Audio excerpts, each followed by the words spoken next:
Muy buenas tardes, estimados estudiantes. Vamos a continuar con nuestras clases, ¿no? Estamos viendo los sistemas económicos durante la Edad Moderna y vemos que existe el paso de generación entre el sistema feudalista y el sistema capitalista.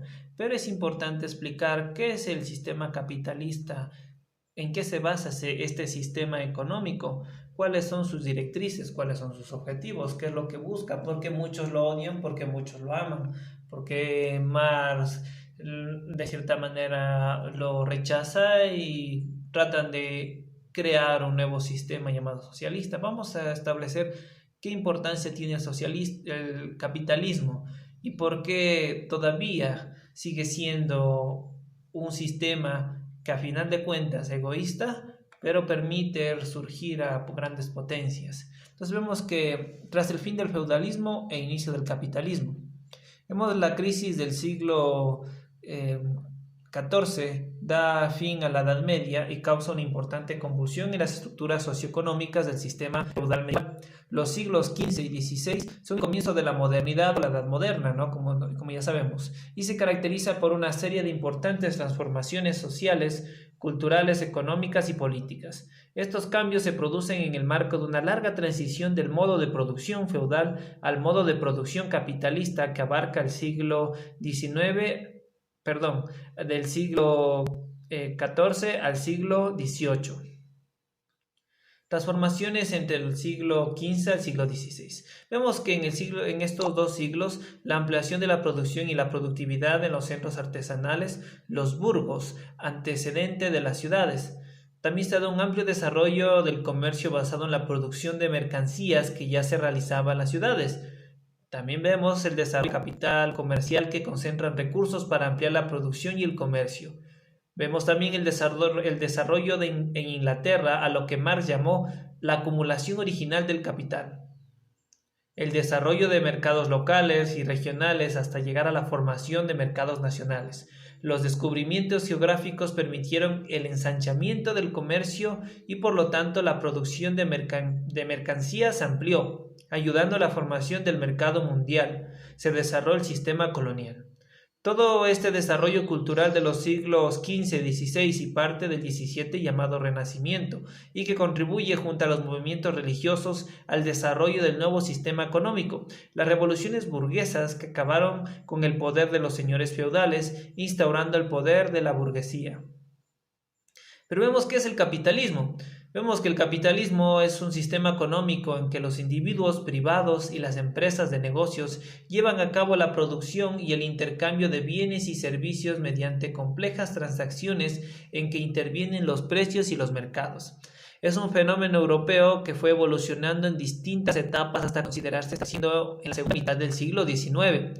Algunos economistas entienden que el capitalismo comenzó en la Baja Edad Media, hacia los siglos XIII y siglos XIV. Otros identifican el feudalismo como la Edad Media y consideran que el capitalismo es el sistema que vino después, es decir, a partir del siglo XVI, ya que el final de la Edad Media suele fijarse en la caída de Constantinopla en 1453 o el descubrimiento de América en 1492. Otros consideran que una característica definitoria del capitalismo es la producción industrial en grandes cantidades, por lo que solo consideran capitalista al sistema que surgió en Inglaterra tras el invento de la máquina de vapor y la industrialización en el siglo XVIII. Si se acepta en el sentido más amplio, se pueden distinguir diversas fases. Se llama capitalismo mercantil al surgido en la Edad Media y el capitalismo industrial al surgido tras la industrialización. Entonces tenemos dos tipos de capitalismo, el mercantil y el capitalismo industrial. Lenin utilizó la palabra imperialismo para referirse a la fase superior del capitalismo. Así como nosotros hemos analizado este sistema socialista, está la parte inferior, la transitoria, socialismo, y la parte superior, que es el comunismo. De la misma manera, la parte transitoria e inferior es el capitalismo y la parte superior, súper desarrollada, es el imperialismo. Muy bien. Otros prefieren hablar del capitalismo financiero para referirse al sistema económico dominante en los países de Occidente durante la mayor parte del siglo XX. Vamos a ver las características del capitalismo. En el capitalismo existe la propiedad privada sobre los medios de producción. Existen dos clases sociales fundamentales y antagónicas, siempre en lucha, que es la burguesía y el proletariado. La primera es la dueña de los medios de producción y la segunda tiene que vender su fuerza de trabajo a la primera para poder subsistir. De la relación de ambas clases surge y se desarrolla el capital que poseen los capitalistas o burgueses. Las relaciones sociales de producción son la explotación con base a la propiedad privada de los medios de producción. La forma de explotación es la plusvalía extraída del trabajo de los obreros, de la cual se apropia el capitalista por ser el dueño de los medios de producción. El capitalismo existe la producción generalizada de mercancías y por lo tanto el desarrollo del comercio, del mercado y de una economía monetaria. El fin del capitalista es la obtención de ganancias y no la satisfacción de las necesidades sociales, es decir, solo buscan crear más dinero con el mismo dinero que ellos tienen. Existe anarquía de la producción porque cada capitalista decide qué, cuánto y dónde producir e invertir. La propia anarquía de la producción crea crisis periódicas. La economía capitalista fluctúa en ciclos económicos. La inflación y el desarrollo son inherentes al funcionamiento del sistema capitalista, aunque también pueden existir periodos de estabilidad relativa. Vamos a referirnos a la producción y mercancías. La producción generalizada de mercancías es una condición indispensable para el desarrollo del capitalismo. La producción de mercancías ha tenido tres formas históricas básicas. Tenemos la producción mercantil simple, que es la producción de mercancías basada en la propiedad privada de los medios de producción y el trabajo personal, sin olvidar que la mercancía es un bien de intercambio y no de consumo directo del productor. La producción artesanal que se da en la transición del feudalismo al capitalismo es una producción mercantil simple y es la primera forma histórica de la producción de mercancías, es decir, de producción no en gran masa, sino en poca masa, de poco. Vamos aquí a la manufactura. La producción netamente manufacturera, hecha a mano, no en producción a gran masa, ocurrió al comenzar a desarrollarse esta forma productiva. La producción manufacturera es el paso intermedio entre la producción mercantil simple a la producción maquinizada. En la manufactura, el trabajador se va a encargar de un solo proceso o fase de producción, lo que trae como consecuencia una mayor especialización y habilidad de los trabajadores. Esto a su vez hace aumentar la productividad y disminuir los costos del producto final. La manufactura se crea la división social del trabajo dentro de una misma especialidad o rama productora. Otra consecuencia importante de la manufactura es la concentración de los medios de producción, es decir, el capital en el capitalista. Vamos a ver aquí la producción maquinizada. Cuando los trabajadores se dedican a un solo proceso o procesos conexos de producción, aumenta la especialización del trabajador y de las propias herramientas. La aplicación de operaciones repetitivas del trabajador y de las herramientas trae como consecuencia la máquina, que se va a encargar precisamente de realizar dichas operaciones repetitivas que antiguamente lo hacían los seres humanos. El desarrollo de la máquina se da sobre todo a partir de la revolución industrial en los siglos XVIII y XIX. La máquina ha seguido evolucionando hasta llegar a la automatización y la computarización en procesos productivos que siguen basándose en un principio de la maquinaria, realizar operaciones repetitivas. Vamos a ver las etapas del capitalismo. Tenemos la primera fase del capitalismo, que es el capitalismo comercial. El capitalismo comercial, llamado también precapitalismo, se extiende durante los siglos XVI al XVIII, iniciándose con las grandes navegaciones y expansiones marítimas europeas a colonias americanas. La acumulación de la riqueza era generada a través del comercio de especias y materias primas de las colonias europeas. Esto dio como origen a la teoría económica conocida como el mercantilismo, que ya lo analizamos en la anterior clase. La segunda fase del capitalismo es el capitalismo industrial. Este capitalismo se inicia con la revolución industrial, que generó una gran acumulación de riquezas provenientes del comercio de productos industrializados de las fábricas europeas. La enorme capacidad de transformación de la naturaleza por medio de la utilización de cada vez más las máquinas movidas a vapor generó una gran producción y la multiplicación de ganancias. Tenemos la tercera fase del capitalismo, que es el capitalismo financiero. Este capitalismo, también llamado monopolista, se inicia en el siglo XX, después del término de la Segunda Guerra Mundial, y se extiende hasta nuestros días. Una de las consecuencias más importantes del crecimiento acelerado de la economía capitalista fue el brutal proceso de centralización del capital. Muchas empresas surgían y crecieron rápidamente. Industrias, los bancos, las casas comerciales, etc. Las fuertes competencias entre las grandes empresas favoreció el nacimiento de grandes empresas transnacionales como la Coca-Cola, mediante la fusión durante los fines del siglo XX e inicios del siglo XXI, que llevaría a la monopolización de muchos sectores de la economía. Tenemos monopolios gigantescos, KFC, tenemos la Coca-Cola, la Pepsi, tenemos General Motors, un montón de transnacionales que monopolizan el mercado de ciertos productos y luchan con fuerza para que no ingresen nuevas competencias. Tenemos el capitalismo mercantil. Las primeras formas del capitalismo mercantil se desarrollaron en el mundo islámico medieval desde el siglo IX y en la Europa medieval del siglo XII. Tenemos que el capitalismo mercantil se distingue de la variedad madura por la falta de industrialización y las finanzas comerciales. Las casas comerciales fueron apoyados por los financistas privados relativamente pequeños que actúan como intermediarios entre los productores de materias primas simples y mediante el intercambio de la deuda con los demás. El capitalismo mercantil se convirtió en una fuerza económica importante en el siglo XVI. La era mercantil llegó a su fin alrededor de 1800, dando el paso al capitalismo industrial.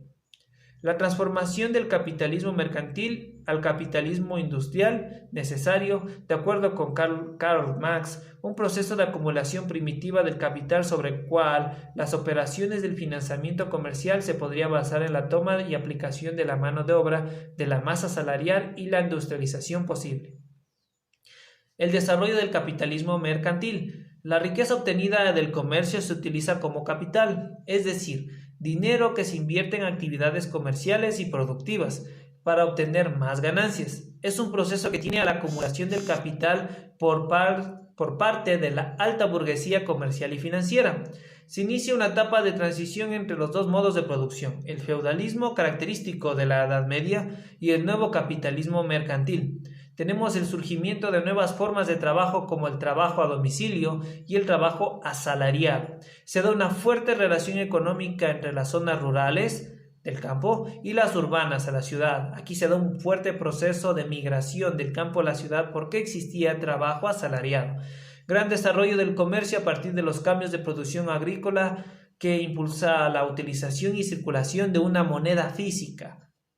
Se inician los viajes de exploración, se incorporan a la economía potencias europeas, nuevos vínculos con dominios coloniales, por ejemplo, América o África, formándose una economía mundo caracterizada por las relaciones desiguales entre un trabajador y el dueño del modo de producción. Tenemos inicios del capitalismo moderno. Tenemos que existen dos acontecimientos que propiciaron la aparición del capitalismo moderno. Los dos se produjeron durante la segunda mitad del siglo XVIII. El primero fue la aparición en Francia de los fisiócratas desde mediados del siglo. El segundo fue la publicación de las ideas de Adam Smith sobre la teoría y la práctica del mercantilismo. Tenemos dos, los fisiócratas y Adam Smith. Vamos a ver súper breve lo que es de los fisiócratas. La idea de Quesnay radicaba que solo la clase agrícola era capaz de producir un excedente económico o producto neto. El Estado podía utilizar este excedente para aumentar el flujo de bienes y de dinero o podía cobrar impuestos para financiar sus gastos. El resto de las actividades como las manufacturas eran consideradas estériles porque no creaban riqueza sino que solo transformaban los productos de la clase productiva. El confucianismo ortodoxo chino tenía los principios parecidos a esta idea. Este principio fisiocrático era contrario a las ideas mercantilistas. Si la industria no crea riqueza, es inútil que el Estado intente aumentar la riqueza de la sociedad dirigiendo y regulando la actividad económica. En cambio, el señor Adam Smith nos decía que las ideas de Adam Smith no solo fueron un tratado sistemático de la economía, fueron un ataque frontal a la doctrina mercantilista, al igual que los fisiócratas. Smith intentaba demostrar la existencia de un orden económico natural que funcionaría con más eficacia cuando menos interviniese el Estado.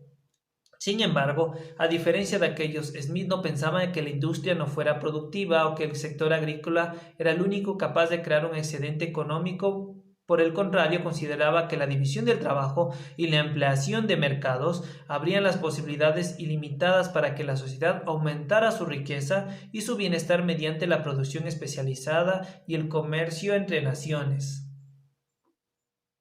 Aquí prácticamente se nos hablaba de un tratado de libre comercio. Entre más comercio tengas con más poblaciones, pues mucho más te vas a enriquecer. Entonces nos decía que entre menos intervenga el Estado, más riquezas llegaría también al Estado, pero era importante que el Estado no intervenga con sus fines económicos. Vemos aquí el capital en el siglo XX. A finales de la Segunda Guerra Mundial, los sistemas económicos comunistas se extendieron por China y por toda Europa Oriental. Sin embargo, al finalizar la Guerra Fría, a finales de la década de 1980, los países del bloque soviético empezaron a adoptar sistemas de libre mercado, aunque con resultados ambiguos. En las democracias industrializadas de Europa y Estados Unidos, la mayor prueba que tuvo que superar el capitalismo se produjo a partir de la década de 1930, aquí cuando se da una gran crisis en Estados Unidos. La Gran Depresión fue sin duda la más dura crisis que enfrentó el capitalismo desde sus inicios en el siglo XVIII. Sin embargo, a pesar de las predicciones de Marx, los países capitalistas no se vieron envueltos en grandes revoluciones. Keynes demostró que un gobierno puede utilizar su poder económico para su capacidad de gasto, sus impuestos, el control de la oferta monetaria, para paliar incluso ocasiones eliminar el mayor inconveniente del capitalismo, los ciclos de expansión y depresión. Según Keynes, durante la depresión económica el gobierno debe aumentar el gasto público, aún a costa de incurrir en déficits presupuestarios para compensar la caída del gasto privado. También es importante hablar de aquí que dentro del sistema capitalista siempre podemos decir que este sistema es cíclico, es decir, llegará momentos de auge económico, ¿sí? En donde va a estar en la parte con riqueza, llegará en una etapa en la cual esté en transición, en estabilidad, y llegará a una parte de depresión. En esta parte de depresión, si es que el gobierno de alguna manera toma acciones correspondientes para enfrentar esta depresión, y como es cíclico esto del capitalismo, volverá a un periodo en la cual esté estabilizado y un periodo de auge. Muy bien, eso sería todo y nos estaríamos viendo en la siguiente clase. Saludos.